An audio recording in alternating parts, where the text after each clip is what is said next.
احنا تعبناك معانا هندسة، استفدنا منك، يا باشا نورتنا. تحت امرك. نورت. ورتب نورت متابعين ورتب طيور قدام الناس روماني. عشان يبقى انت اللي مقصر مش انا.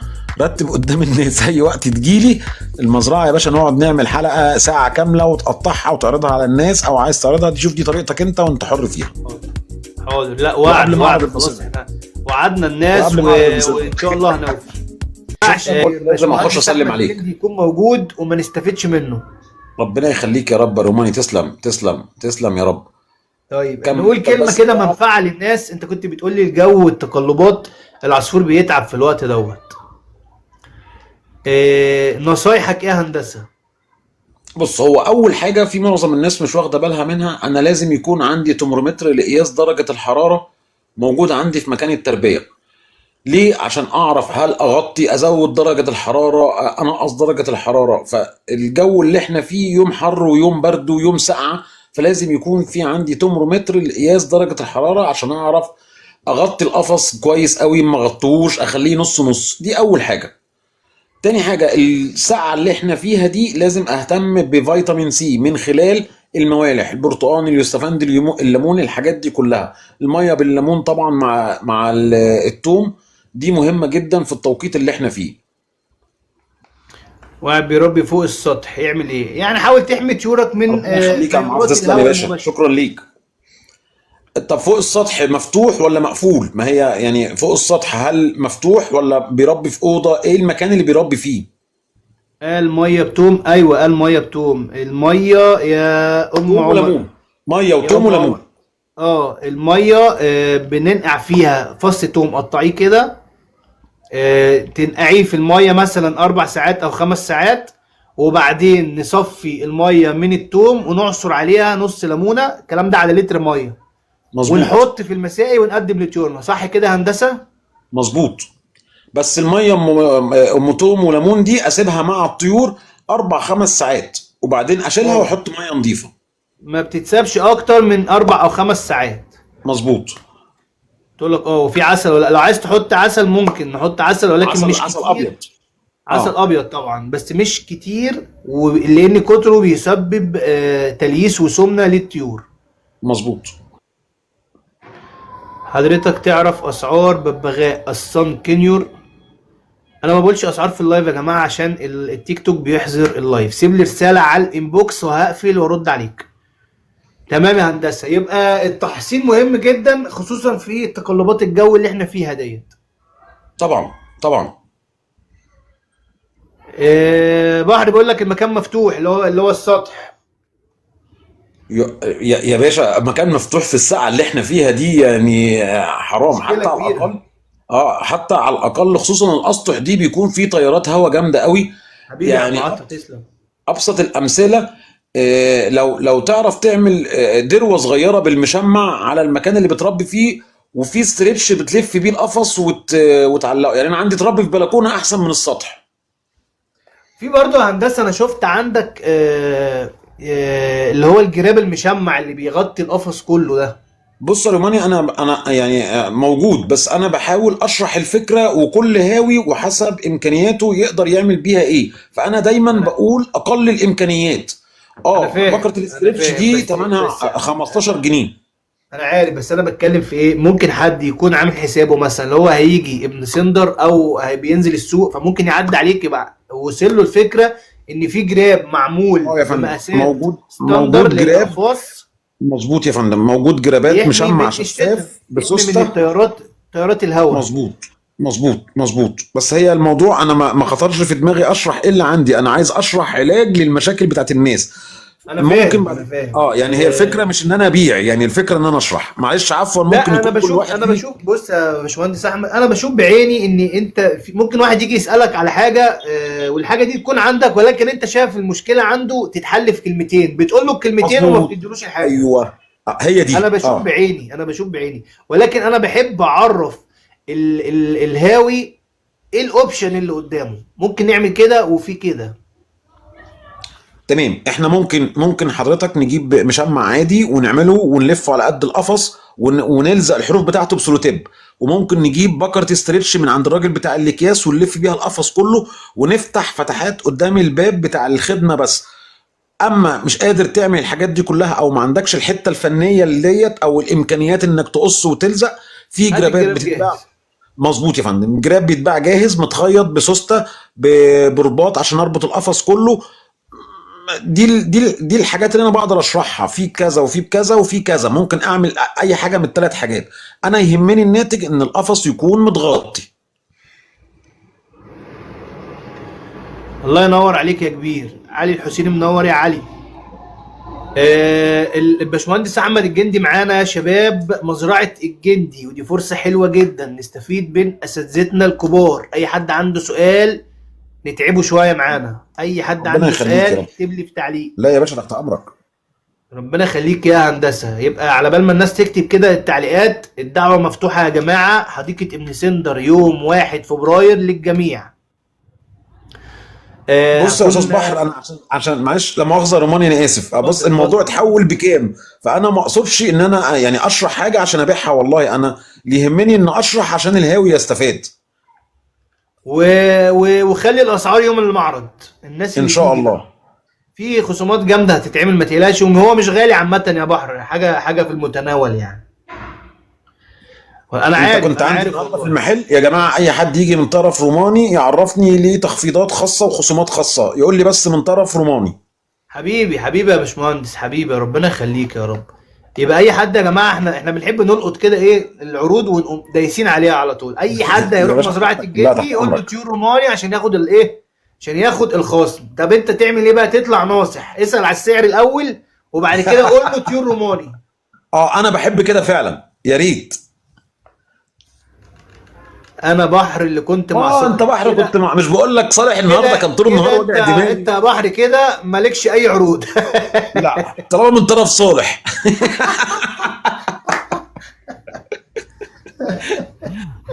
طيب كفايه هنقول كفايه يا كمان يا بحر جماعه المعلومات. حديقه ابن سندر. بغض ثواني بس يا النظر استاذ روماني، بقى. معلش البحر. اتفضل. انت كفايه ان انت المعلومات اللي استفدتها النهارده في الربع ساعه او النص ساعه اللي انت قعدتها كفايه قوي كده يا يعني. بحر، دي كده كفايه يا بحر والله. عندي روز رائد على البيض من 25 يوم، وكشفت على البيض فيه جنين وما فأس. 25 يوم المفروض ان اول بيضه يعني من 21 يوم لحد 24 يوم عشان الشتاء تبتدي تفقس. مظبوط. فلحد 25 يوم دي ايه رايك يا هندسه؟ طيب بص يا باشا، يعني بس معلش الحته دي انا يعني لو انا ما عرفتش اشرحها كويس يا ريت تشرحها انت. انا المفروض القص عندي بيجيب لي من 4 ل6 بيضات، فانت المفروض اول بيضه تنزل من الرحم من عند العصفوره المفروض ان انا برقمها. ليه؟ لان اول بيضه دي بتقعد من 21 ل 23 او 24 يوم، فلما اجي بالظبط. احسبها يبقى تاني بيضه هتقعد برضو ال 21 يوم، بس من يوم المده على وضعها. طول. ايوه من يوم وضعها. فبالتالي انا لازم كل بيضه تنزل ان انا ارقمها عشان اعرف ان عدت ال 21 يوم بتاعها. ف 25 يوم ممكن تكون اول بيضه بايظه، بس البيضه اللي بعديها هتفقس. طيب هو بيسأل سؤال بيقول ان هي ما فقستش وجواها جنين. جواها جنين ديت، بس الجنين ممكن يكون حاجه اسمها كبسة بيض. كبس. كبسة بيض دي ليها 3 اسباب. اول سبب يا انت بتحط كالسيوم كتير جدا، فبالتالي قشرة البيضة تخينة قوي، فالزغلول اللي جوه مش قادر يكسر البيضة، قشرة جميل. البيضة. مم. طيب تاني سبب درجة الرطوبة عندك نظامها ايه، لان لو الرطوبة عالية قوي البيضة الكنين ما بيقدرش يكسر البيضة. بالظبط. طيب ثالث سبب انت عندك الام ضعيفة فمطلعة زغلول ضعيف، فمن ضعفه مش قادر يكسر البيضة على الرغم ان البيضة قشرة البيضة عادية جدا. دول ال3 اسباب بتوع كبس البيض. فانا عشان مش شايف ايه اللي عندك، المفروض ان انت بتتحقق من ال3 حاجات دول ال3 حاجات بتوع كبس البيض. عم عطا، انت اشتريته تحته 6 بيضات، دي حاجه مش كويسه. ان انت تجيب طيور تحتها بيض غالبا مش هتكمل رقاد عليه. مظبوط. مظبوط فعلا. طالما غيرت المكان. فانت انت كده كده اليومين دول في يومين الفأس، يعني عدى 25 يوم مثلا على اول بيضه. انا وجهة نظري استنى اسبوع او 10 ايام تاني، لو ما فيش ولا بيضه فقست اشيله ارمي عشان يجهزوا عش جديد. لان انت او واخد البيض من مكان جديد، فغالبا الانثى ما كملتش رقاد والبيض كبس والجنين مات جوه البيضه، ولا ايه يا هندسه؟ لا، هقول هو كلام حضرتك صح، بس هو ليها حل اخر. لو اشتريت قص معاه بيض وانا عندي قصوص اخرى، ممكن اسحب البيض بتاع القص الجديد دوت واحضن تحت منه.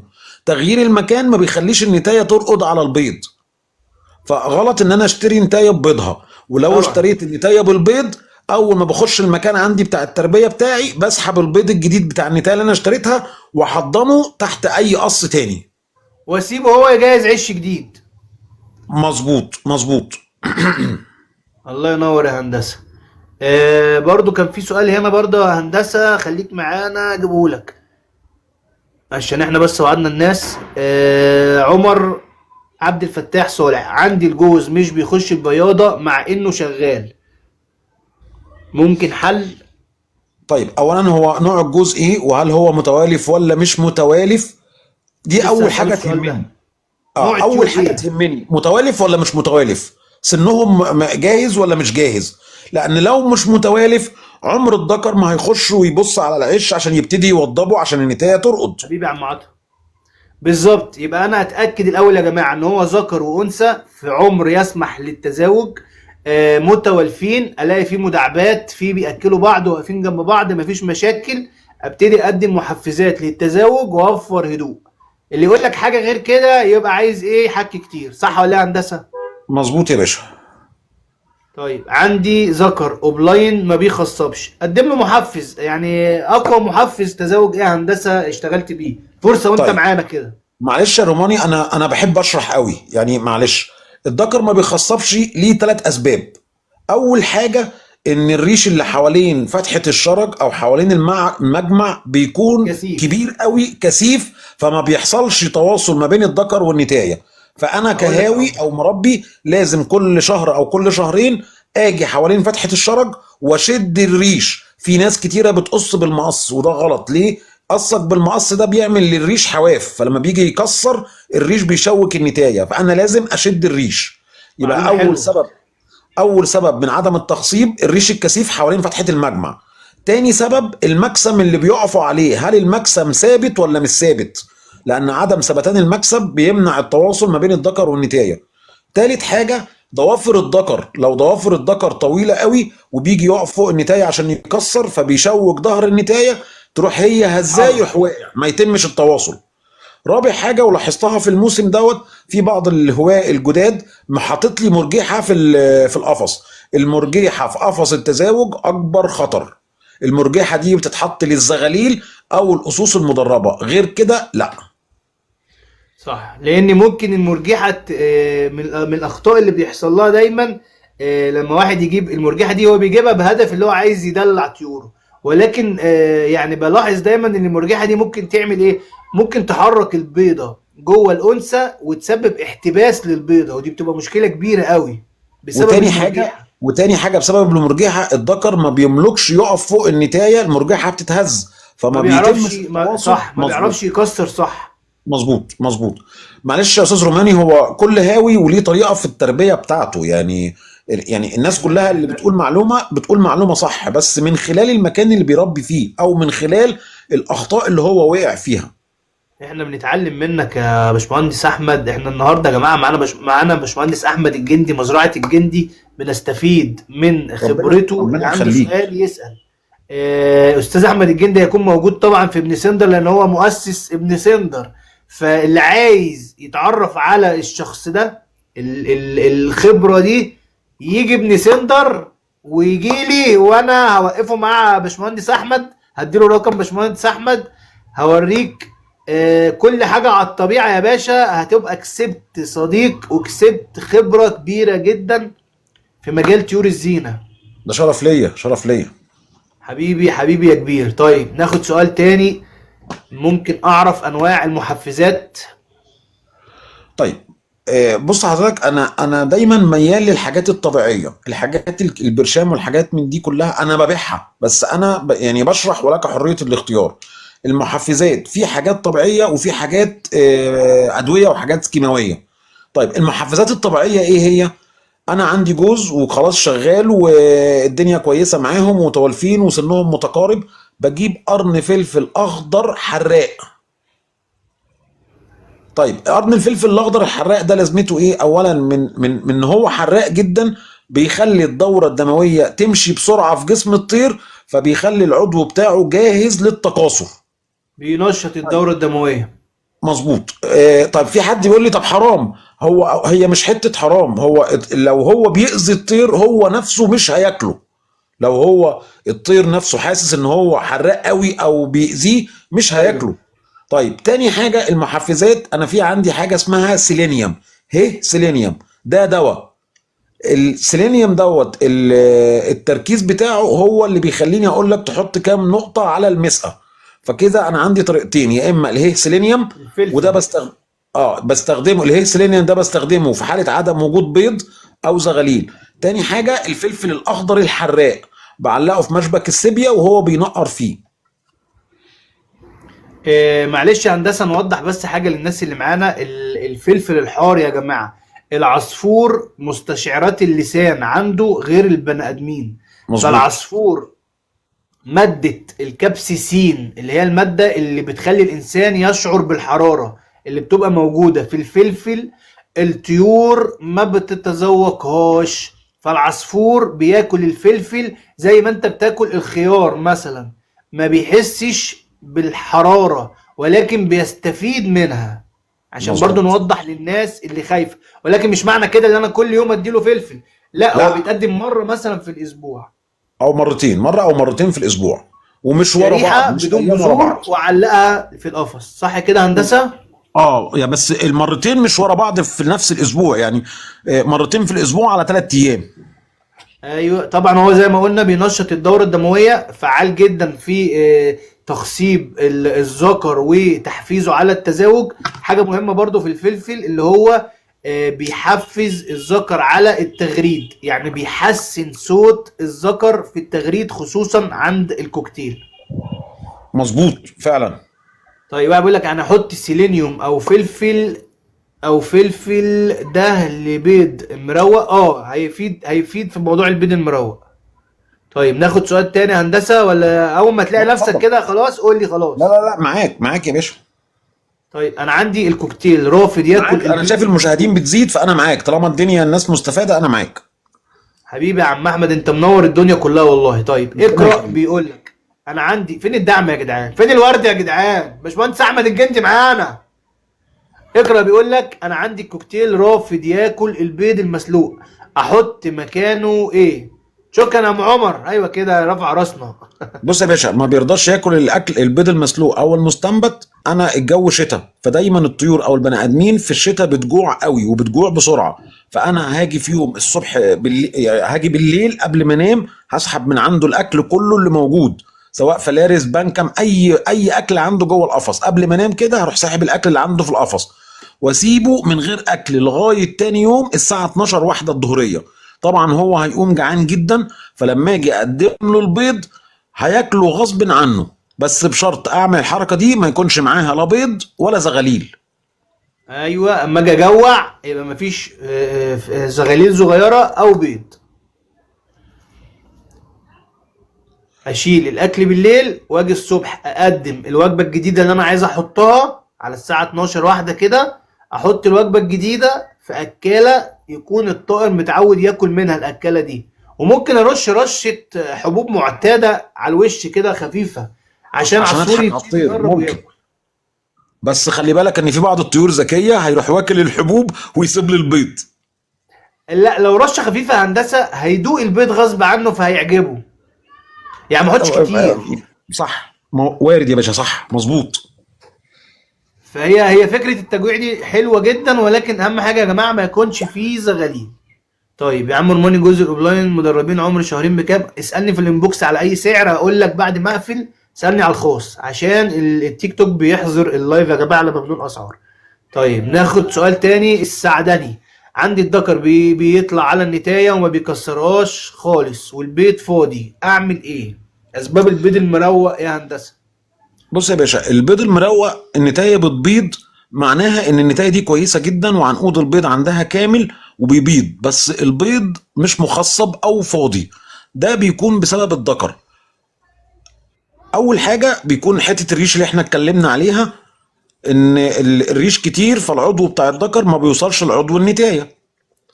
تاني حاجه بيكون الحيوان المنوي عند الذكر ضعيف قوي، فبالتالي احنا بنستخدم سيلينيوم عشان ازود الحيوان المنوي عند الذكر. طيب لو هو ما بيكسرش خالص، ما بيكسرش خالص على النتايه، يبقى الذكر ده مش متقبل النتايه، فالمفروض ان انا اغير الذكر. انما ما يستغناش عن النتايه دي كويسه جدا. تمام. عندك برضو اسم مش باين قوي الاسم، ايه حروف كده المهم بيقول لك القص اشتغل مرة واحدة وما اشتغلش تاني. طيب وارد اشتغل يكون مره واحده ليس. وما اشتغلش مرة تانية، في عدة أسباب. ممكن تكون النتاية طريقة التغذية عندك مش مظبوطة، فالنتاية ليست أو الذكر ليس.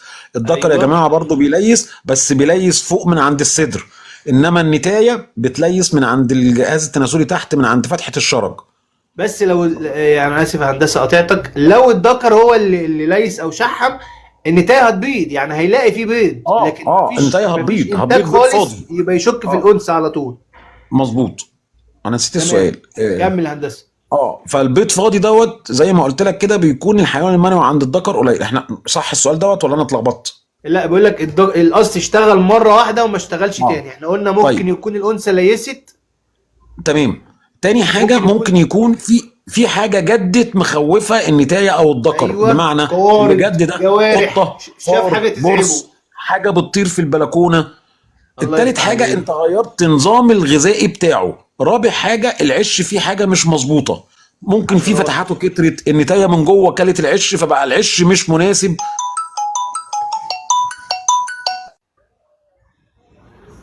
تمام. يبقى زي ما قلنا يا جماعة النتاية معانا النتاية لقت إن باشمهندس العش احمد بقى الجندي. أصبح مش مناسب. اتفضل.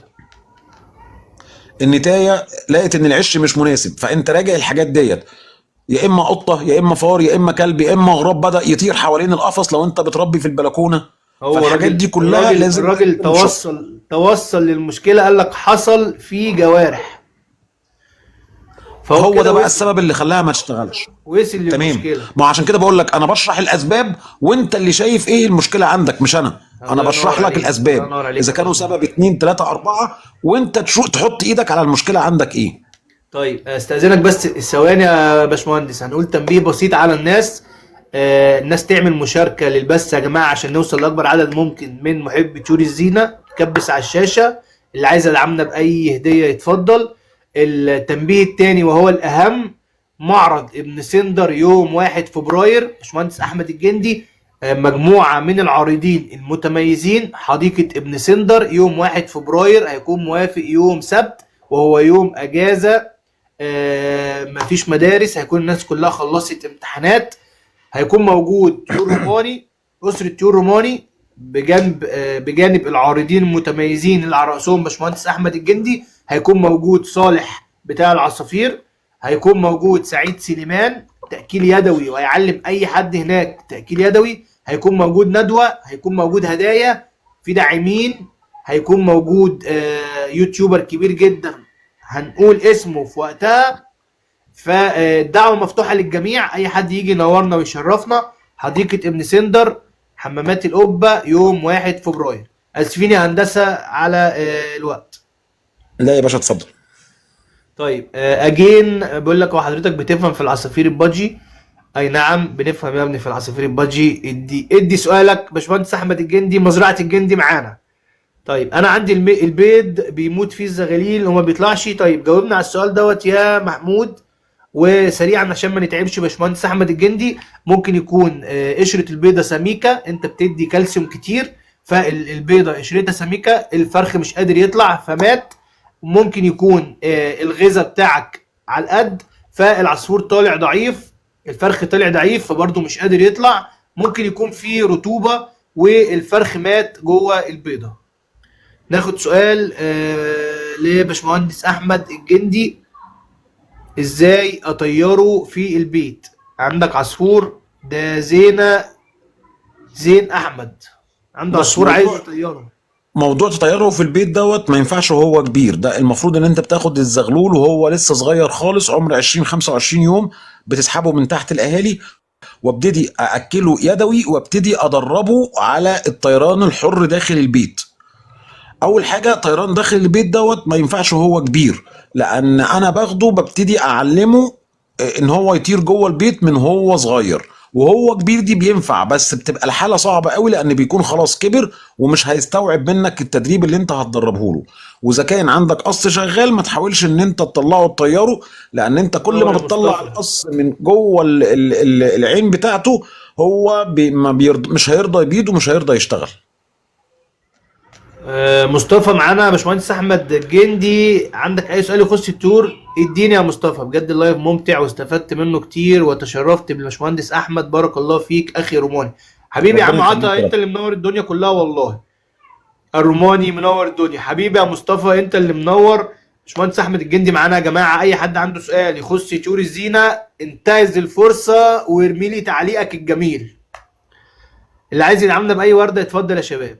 طيب محمد بيقول لك، محمود بيقول لك طيب ايه افضل علاج للحشرات اللي بتيجي للعصافير؟ طبعا بعد النظافه يعني. اول حاجه زي ما قال استاذ رضواني النظافه، طالما انت بتنظف مفيش اي حشرات هتجيلك تماما. طيب انا عشان ابدا ان انا ما يجيليش حشرات، اول حاجه قبل ما بخلي القص يشتغل لازم العش يترش كويس بميه وكلور، بالبخاخه بتاعت المكوه دي برشها بميه وكلور. لما باجي انضف العش انا بستخدم آلتين او حاجتين استخدمهم: سكينه معجون صغيره تخش جوه العش عشان اقدر احك العش من تحت بالسكينه المعجون ديت. تاني حاجه مقشه صغيره تخش جوه العش عشان اطلع التراب والحاجات القذرات اللي جوه العش. بعد ما عملت بالحاجتين دول بجيب بخاخه المكوه عليكم وبحط السلام. 5 سنتي خل، ويفضل خل تفاح، على نص لتر ميه، وبرج كويس ورش العش من جوه ومن بره. بس اراعي حته التوقيت اللي هرش فيه، يعني ما ينفعش ارش الصبح بدري الساعه 5 6 الصبح ولا بالليل. ارش الحاجات دي في الشتاء الساعه 1 2 عشان الشمس تقدر تجفف لي العش بسرعه. طيب خلاص انا جهزت وحطيت الدرج البلاستيك بتاعي او الدرج الخشب، والنتايه بدات تشتغل. طول ما النتايه معاها بيض انا ما بنضفش. ليه؟ العش مش هيتوسخ، لان النتايه متعوده ان طول ما هي معاها بيض دايما تحبس بتتبرز الفضلات. بره، ودايما بتخلي الفضلات بتاعتها تكون بره. والنتايه في لحظه وجود البيض دايما بتحافظ على العش نظيف. اذا انا لما يكون عندي بيض ما بلجاش للتنظيف دوت كل فتره قصيره، بالعكس انا ممكن اسيبه خالص. طيب اول ما الزغاليل بتبدا، انا مشكلتي في اول الزغاليل ما بتبدا تفقس، بتبتدي هنا بقى حته عدم النظافه. يبقى انا لازم اول الزغلول ما يفقس ان انا ابتدي كل 3 ايام انظف العش. انظف العش ازاي؟ بجيب طبق صغير بيكون فيه نشاره او شويه اكل من اللي انا باكل بيهم فلارس على بنكم، وبحطهم في ارضيه الطبق عشان ما يبقاش ساقع، عشان الجو دلوقتي ساقعه. وبمسك الكام زغلول اللي عند النتايه بحطهم في الطبق، انضف العش بسرعه في خلال 3 4 دقائق وارجع الزغاليل تاني. الموضوع دوت لو معايا زغاليل يتم كل 3 4 ايام، عشان براز الزغاليل هو اللي بيبهدل لي الدنيا، سواء فاش او نمل او. الله ينور يا هندسه. طيب الذكر الاساسي اتباع ضحك لينا. لا، اللي عنده سؤال يكتبه لنا يا جماعه. باشمهندس احمد الجندي معانا نستفيد من خبرته. لو معايا 500 جنيه تنصحني اجيب ايه؟ عندي سلكتين، واحده كوكتيل وواحده استرالي، الاثنين 3 ادوار كمشروع. لا انا عايز اقول لك الاسعار دلوقتي يا محمود. سلكتين 3 ادوار 5000 جنيه، سوري انا قريت الرقم غلط. 5000 جنيه تنصحني بايه؟ واحده كوكتيل واحده استرالي. اعتقد خليه في كوكتيل هندسه، ولا ممكن نجيب استرالي طفرات؟ بص هقول لحضرتك حاجه، الموسمين اللي فاتوا او السنتين اللي فاتوا احنا فجاه بنلاقي نوع تصنيف معين من الطيور ضرب فوق، وتلاقي الناس كلها تجري عشان تشتغل فيه، بعديها بشهرين يروح سعر واقع تحت قوي. فانا بقترح دايما على الهواة اللي متابعين معايا، الوقت الحالي احسن حاجه ليه الجرينات، الجرين شيكلد. الجرين شيكل ايوه زيه زي الكوكتيل، وتقريبا بقاله اكتر من 3 سنين ماسك سعره بنفس سعره هو. الجرين تربيته فعلا. سهله بالظبط، تربيته سهله جدا، وبيعتبر اول فصائل البغبغانات، فتربيته سهله جدا. زيه زي الكوكتيل بالظبط. انما انت عشان تدور على قص كوكتيل دلوقتي شغال او مضمون صعب قوي، لان الكوكتيل بقى قليل جدا في السوق، واللي عنده قص كوكتيل شغال ما بيطلعوش. ده صح. رايي انا الشخصي كهاوي. يا اما هتاخد قص بيملح، يا اما هتاخد مظبوط قص خيره مظبوط خيره مظبوط. كله اتحلب. ده رايي الشخصي ولك حريه الاختيار. لا، رأيك يحترم، وفعلا في وجهة نظر صحيحة يعني. اربي حاجة ابقى مميز بيها، وخصوصا اللي هو قايل كمشروع، فاللي انا اعرف ابيع واكسب منها، فدي حاجة كويسة. فانت فعلا عندك حق. طيب السلاكة بتاعت الكوكتيل تنفع ليه الجرين، ولا هيجيب بقى سلاكة احجام لا، مختلفة؟ الجرينات يا باشا عيشة كوكتيل بالظبط، عش كوكتيل، عين كوكتيل، اكل كوكتيل، تربية كوكتيل. الجرين زيه زي الكوكتيل بالظبط في كل حاجة. يبقى اذا فسلاكة هو مش الكوكتيل محتاج عندك حاجة غير ان هو هيجيب الطاير على خالص. طول بقى كده. تاني حاجة، انت لو حسبتها القص الكوكتيل بسعر ما دلوقتي، طبعا أنا عشان بس احتراما للموضوع ان استاذ روماني بيقول ما ينفعش نقول اسعار، قص الكوكتيل بمبلغ. فلما تيجي تحسبها قص الجرين، القص قصين كوكتيل او قصين ونص بتمن قص جرين. انا مش عايز اقول اه. اسعار يا روماني، انت فاهم قصدي يعني. ايوه قصين ايوه. ونص كوكتيل بسعر قص جرين. اولا انت هتكون متفرغ للقص دوت. ثانيا الجرين هيوفر قدامه مجهود كمان، بتاعك. 3 سنين هيفضل محتفظ بسعره. انما الكوكتيل اسبوع طالع واسبوع نازل. من 3 اسابيع كان بمبلغ رهيب الكوكتيل، بقى له اسبوعين وقع. يعني بص، التغيير حصل في خلال اسبوعين في السعر، وفرق كبير مش فرق صغير. صح. انما وقت الجرينات وقت هتفضل ماسكه اللم، سعرها وقت ما يكون في سنين طلبية لقدام. تصدير، في لم، بتلاقي مظبوط الكوكتيل شد، بعد كده مظبوط يرجع ينام، مظبوط. في فعلا في بهدلة. تاني حاجة، زغلول الكوكتيل سعره واقع شوية، انما زغلول الجرينات سعره عالي قوي، خصوصا انه بيستغل دلوقتي في التقتيل ماشي يا اليدوي تيتو، قول والتدريب. سؤالك. فانا طيب اعتقد الجرينات افضل. تمام. وقتك يسمح ناخد شوية أسئلة تاني؟ اتفضل. طيب بس تساعدني، تيتو. يعني انت فاهم يعني ايه، انا اقول الراس وانت ايه تكمل بقية الجسم. ماشي. احنا 20 نفر يا جماعة، 20 واحد على اللايف. استأذنكم نعمل مشاركة لللايف علشان عددنا يكبر. 21 اهو. نعمل مشاركة لللايف ونكبس على الشاشة. احنا وصلنا 10700 تكبيسة. شكرا يا ام عمر. ام عمر الداعم الاول النهارده يا جماعة. ورودها مخليانا عايشين في حديقة، فبنقول لها متشكرين. معانا باشمهندس احمد الجندي، منتظرينكم يوم 1 فبراير حديقة ابن سندر، معرض ابن سندر الموسم الرابع. معانا باشمهندس احمد، فبناخد منه شوية اجابات كده على اسئلتكم. فاللي عنده سؤال يكتب لي في التعليق. لو مش عامل مشاركة لللايف مش هقرا سؤالك. تيتو جيمنج بيقول لك عندنا 2 كوكتيل بقالهم 4 شهور مش شغالين. البنت كبيرة والولد ابنها الاول، هو كبير بس مش قوي، طيب وبتنهج اول بصوت حاجة، عالي. او انا على فكرة انا مش شايف الطلعات، انا بسمع منك عشان انا مش لابس نظارة القراية. ايوه اول معاك. حاجة، انا لازم دايما اشوف القص متوالف ولا لا. تاني حاجة، النتاية دايما ما بيحبسش ان هي تكون اكبر من الذكر. هو بيقول لك دايما الذكر الاساسي بيفضل، اتباع. ما انا دايما يفضل ان الذكر يكون هو الاكبر. هو الاكبر، عشان بيبقى فيه حتة السيطرة وفرض السيطرة على النتاية. حتة انه ما اشتغلش، ممكن تكون النتاية عارفة ان ده ابنها، فبالتالي مش قادرة تتجاوب معاه في عملية التكاثر. ده وارد. فانت اللي هتحكم متوالفين بياكلوا بعض، وهل بياكلوا بعض كتكاثر ولا بياكلوا بعض حنية. يعني برضو دي ليها طريقة ودي ليها طريقة. فانا بشرح لك الحاجات دي كلها وانت بعينك اللي شايف القص قدامك. هل شكرا يا عم النتاية عطا، بتاكل الذكر تعبينك يا عم عطا معانا. ك... كأم ولا تمام.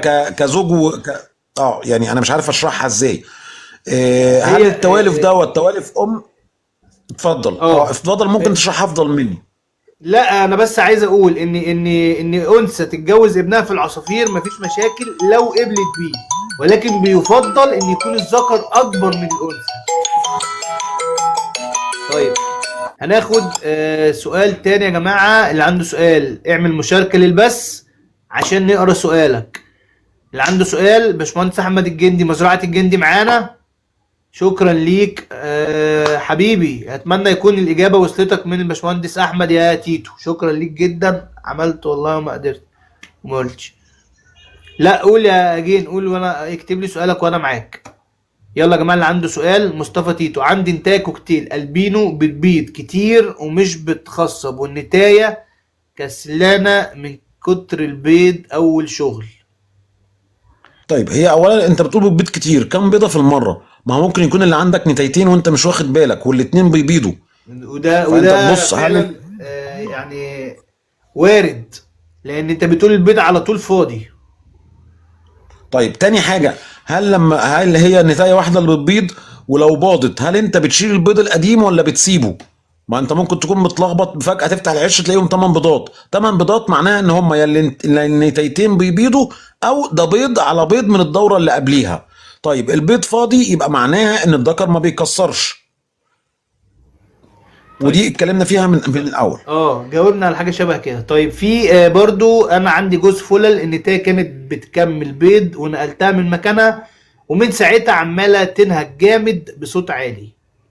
طبعا لان انت كده عملت لها حته خوف. طالما النتايه، والنقطه دي برضو اتكلمنا فيها مع طالما النتايه راقده على بيض، ما تحركش القفص من مكانه، ولا تغير العش، ولا اه تغير مكان القفص، ولا تغير مكان العش. دي كانت فمن غلطه ساعتها هي مني. خايفه وقلقانه.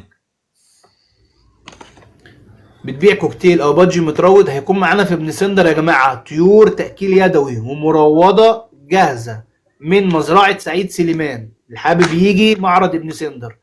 طيب بنشكر الناس اللي معانا في اللايف يا جماعه.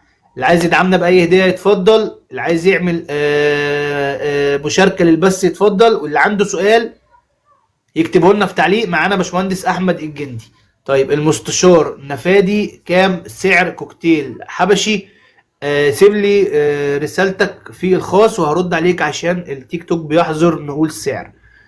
طيب هو فعلا بيقول لك بشيل البيض القديم 8 او 7 بيضات، فعشان كده هو فعلا باشمهندس احمد شكه في لا، محله. يبقى دول نتايتين. احتمال يكون عندك نتايتين. برضو ما ردتش عليا. فين سؤالك يا عم اجين؟ استنى نطلع نشوفه. طيب لا انا مش لاقيه اكتبوا لي تاني معلش. عم عطا. عم عطا اكتر واحد النهارده عمل مشاركه للبث يا جماعه. كل الشكر ليك يا عم عطا. عم عطا من داعمين ابن سندر يا جماعه، والراجل قرر اللي هو هيدعم ابن سندر بهدايا تتوزع على الساده الهواه، الساده الزوار. ف بنقول له كل الشكر. طيب طيور حمزه بيقول لك في توصيل لايه؟ لو عصفور بدت مرتين 10 بيضات ومش بتخصب. عصفور بادت مرتين 10 بيضات ومش بتخصب، يعني ايه المرتين 10؟ كل مرة 5 ولا كل مرة 10؟ حدد سؤالك يا احمد عز الدين. تسلم اخي مشكور حبيبي يا عم عطا اللي الشرقية. طب انت عايز توصيل لايه؟ طب انت عايز ايه يا حمزة بالظبط عشان اقول لك في توصيل للشرقية ولا ما؟ انت ايه المنتج اللي انت عايزه؟ ميدو: في شحن للطيور التأكيل اليدوي يا ميدو. الطيور التأكيل اليدوي في هندسة عندك طيور تأكيل يدوي؟ بص يا باشا، معلش عفوا، هو كل واحد ليه رأي في حتة الطيور ديت. انا بالنسبة لي احمد الجندي، انا ما بشحنش طيور خالص، لا تأكيل يدوي ولا لا. ليه؟ اولا طريقة الشحن اللي بتتم بيها احنا بنعملها مش صح. هتشحنها مع ميكروباص، هتلاقي سواق الميكروباص واخد القص حاطولك على التابلو، يا اما رمهولك تحت الدواسه، تحت منه، تحت رجليه. تخيل انت بقى لما تبعت تأكيل يدوي، طيور تأكيل يدوي، طريقة الحفاظ عليها هتكون ازاي؟ فانت معلش، انت اولا ما تشتريش طيور شحن خالص، انت انزل بنفسك، اغرم شوية وانزل بنفسك، اتفرج على الطير قدام عينك. انا ممكن اشحن لك قص وطلعه من عندي من مزرعة زي الفل، بس طريقة الشحن غلط، فالطير هيوصل لك تعبان، جناحاته مدلدلة، ريشه مكسر. تاني حاجة، انت مش ضمنك اللي هيشحن لك دوت هيكون صادق معاك في القص اللي انت اخترته ولا لا. هي دي بقى سبب المشاكل اللي بتحصل اليومين دول اللي احنا بنشوفها على الفيس. تالت حاجة، انت هتشحنها عشان تجي لك، سواق الميكروباص هياخد منك 100 جنيه، معلش زود عليهم انت 30 جنيه وفضي نفسك ساعتين 3 وانزل للمكان اللي انت عايزه واتفرج على الطير بنفسك. ده رأيي الشخصي برضه. هو بيقول لك اوبر وانا هدفع. طيب الافضل يا ميدو، الافضل انت ممكن تنزل سوق السيدة عيشة او تيجي المزرعة الخاصة بمزرعة الجندي اللي هي في الزيتون، او ممكن تيجي معرض ابن سندر وتاخد اللي قدام عينك، يعني تاخد طيورك بنفسك وتنقي اللي انت عايزه. الافضل يعني احسن فعلا من اللي انت تجيب شحن والكلام ده. فهو ميدو اقتنع، بيقول لك تمام شكرا يا عم احمد الجندي. طيب علا بتقول لك انا عندي طير كوكتيل مقصف، وفي ناس قالت ان هو مش هيكبر خلاص. طيب كوكتيل مقصف دوت، انا في عندي كذا حاجه. قال لك هل اولا في حل ولا لا؟ مقصف دوت، هل التقصيف دوت سببه ايه؟ هل سوسة ريش؟ يوم 1 ودرجه فبراير يا التقصيف ميدو، يوم 1 فبراير يبقى موافق يوم سبت يا ميدو. ايوه هندسه ودرجه معاك. التقصيف ديت، درجه التقصيف دي ايه؟ هل هي سوسة ريش ولا هو نقص املاح معدنيه؟ طيب انا عايز اعرف الفرق بين الاتنين. انا همسك ريشه من الريش اللي واقعه منه، وهشوف الانبوبه، وبحرف ضرب كده هطلع الماده اللي جوه الانبوبه. هل فيها سوس؟ انا ممكن هعرفها ازاي؟ هشغل الكاميرا بتاعت الموبايل وهكبر الصوره قوي عشان اشوف فيها سوس ولا ما فيهاش سوس. لو فيها سوس، اول حاجه لازم امسك الفرده دي واعزلها بعيد عن الطيور اللي عندي كلها. انما لو ما فيهاش سوس، يبقى انا هضطر استعمل حاجه اسمها املاح معدنيه. هشتريها من عند اي بيطري وهحطها على الميه وهو هياكل منها، هيشرب منها، انا اسف. باشمهندس احمد، في حاجه في قلبي كده عايز اقولها لك. اتفضل. معلش انا مش مركز، احنا النهارده كان عندنا السوق ولسه صاحي من النوم من شويه، فممكن يكون تركيزي ضعيف لا بنسبه انا قليله في قوي. حاجه بتنغص عليا عايز اقولها لك. اتفضل. انت ليه ما بتعملش فيديوهات تعليميه؟ احنا قعدنا معاك نص ساعه، ما شاء الله كم معلومات اتقال. يعني بنشوف هري كتير، ناس بتعمل فيديو ساعه ما بنفهمش منهم الكلام ده. اي وقت انت فاضي فيه تعالى عندي في المكتب في المزرعه، نعمل ساعه على بعضها، قسمها حلقات. لو حابب تفيد الناس وانا افيد الناس، تعالى صور وقول الاسئله اللي انت عايزها وانا تحت امرك. ان شاء الله نقعد 3 ايام، انا ما عنديش اي يعني مشكله. ناخد. بس انا مع يعني ما يعني انا ما بعرفش استخدم التكنولوجيا. انا مش عارف اقرا التعليقات، ما بعرفش استخدم التكنولوجيا اللي موجوده اليومين دول. طبعا عم انتوا عاطف شباب بيقول لك انا ليكوا. كنت هطلب منك نفس الطلب اهو. طيب انا نسال الناس اللي معانا في اللايف، لو الناس حابه، ايه رايكم يا جماعه طيور روماني تروح تصور فيديو مع باشمهندس احمد الجندي، وناخد في اليوم دوت اسئله من حضراتكم، نكتبها كده في ورقه من حضراتكم، ويبقى الفيديو عباره عن سؤال واجابه في خدمه هوايه طيور الزينه. ايه رايكم لو جم 5 تعليقات بيقولوا اوكي احنا موافقين؟ تعال نقرا بقى. ايوه حابين جدا. 1 ميدو، ايوه انا اول داعم لكده. 2 ها باشمهندس احمد الجندي ممكن يرجع في كلامه. ايوه حابين جدا، لا مش هنكرر التعليق، هما كده 2. ها عم عاطف، باشمهندس من افضل الناس اللي سمعت منهم نصائح ربنا ومعلومات. يخليك يا رب، تسلم. يبقى نعتبر كده اوكي يا عم عاطف. ماشي. محمود قال اوكي، كده 4. فاضل 1. علا بتقول تمام. كده كملوا 5. غيث بيقول لك ايوه. 6. بحر بيقول لك انا تمام. 7. خلاص اوكي. محمود بيقول اوكي. خلاص كده احنا خدنا الاوكي يا باشمهندس، فاضل الاوكي بتاعتك انت يا هندسه. يا باشا اي وقت، انا المكان عندي يعني انا المزرعه عندي مش حاجه بخبيها. يعني انا في عندي اماكن للقعاد، تعالى شرفني في اي وقت، هتبقى افضل كمان، خصوصا لو في اسئله محتاجه شرح عملي على طير او على ادوات مستخدمه او على مستلزمات. اي وقت تعالى نقعد مع بعض شويه وننزلهم في اي توقيت متاح ليك. اي وقت انت فاضي فيه قول لي يلا نصور. ربنا يخليك لينا هندسه. يبقى كده خلاص يا جماعه، خدنا الاذن من باشمهندس احمد الجندي، هنصور مع مزرعه الجندي لقاء بعنوان سؤال وجواب في خدمه الهوايه. الاسئله هتكون من حضراتكم، هنكتبها ونبتدي نسال باشمهندس احمد وناخد الاجابات، فيكون فيديو باذن الله شامل جميع استفساراتكم. برضو اللي حابب يستفيد من باشمهندس احمد الجندي اكتر، هيكون موجود معانا في معرض ابن سندر، لان هو باختصار مؤسس معرض ابن سندر. فاللي حابب يجي معرض ابن سندر يوم 1 فبراير كلنا هنكون هناك في انتظاركم، تشرفونا وتنورونا. طيب كان في حد بيكتب حاجه على عن انبوبه الريش، يا ريت تكتب لي السؤال تاني عشان انا شفته بس ما لحقتش اقراه. وقتك يسمح يا هندسه ناخد سؤالين تاني، سؤالين بس. بس انا سؤالين بس، عشان انا في كذا تليفون جالي وكنسلت عليهم. طيب هناخد سؤالين على السريع كده. عايزين ناخد اسئله. طيب هو بيقول لك لو في انابيب بتاعه الريش مش عايزه، كان على مش السؤال عايز بتاع تطلع. السوس يا هندسه. طيب انا لو في انا انابيب خدت بالي بتاعه الريش مش عاوزه تطلع، في حل ولا مش لا؟ عايز تطلع. بص، مش عايز تطلع ديت. اولا انت الجسم هتبص، يعني الجلد نفسه هتبص عليه منبت الريش ظاهر ولا مش ظاهر. دي حاجة. لو لقيته ظاهر يبقى الفرد عندك ضعيف، التغذية بتاعته قليلة، فالريشة مش قادرة تطلع. لأن أصعب فترة بتمر على جسم الطير اللي هي بتاعت إنبات الريش، زي الطفل الصغير اللي هي بيطلع فيها أسنان، هي نفس الفكرة. في اللحظة دي بس شوف لي المخرج الريش موجود ولا مش موجود.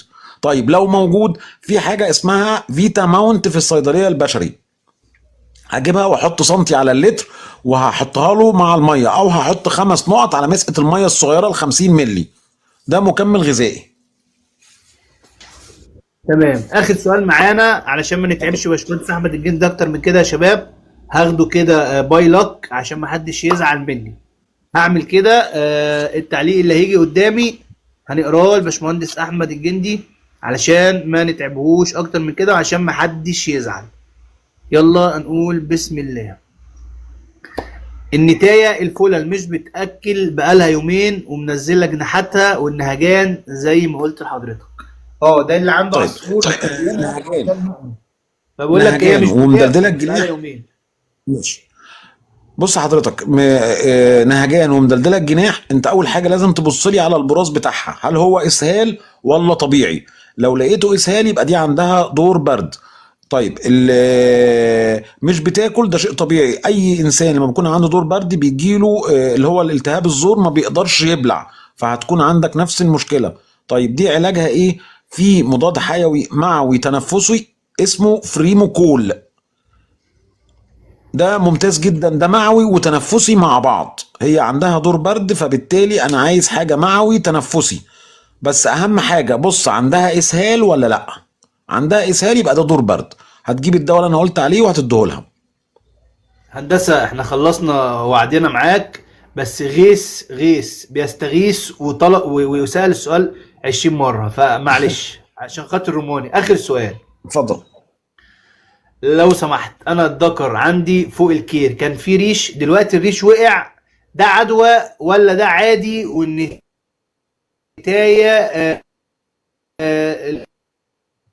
بتضربه؟